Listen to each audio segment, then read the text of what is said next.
স্থানীয় সরকার উপদেষ্টা আদিলুর রহমান খান বলেছেন, যদি আমরা আবারও গুম, বিচার বহির্ভূত হত্যাকাণ্ড, নির্যাতন ও আয়নাঘরের দিনগুলোতে ফিরে যেতে না চাই, আমাদের গণভোটের পক্ষে অবস্থান নিতে হবে, হ্যাঁ ভোট দিতে হবে এবং পছন্দের গণপরিষদ সদস্য নির্বাচিত করতে হবে। রবিবার সকালে ঢাকা উত্তর সিটি কর্পোরেশনের ডিএনসিসির নাগরিক পদক 2025 প্রদান অনুষ্ঠানে তিনি এসব কথা বলেন।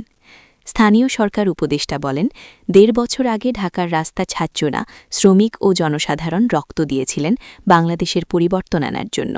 সেই পরিবর্তনের লক্ষ্যে অন্তর্বর্তীকালীন সরকার চেষ্টা করেছে।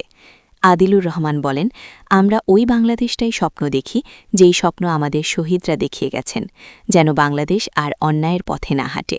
তারা ওই বাংলাদেশই চেয়েছেন, যে বাংলাদেশে বৈষম্য থাকবে না। আমরা খুব বেশি কাজ করতে পারিনি, যেটুকু পেরেছি সে কাজটা যেন স্থায়ী করতে পারি।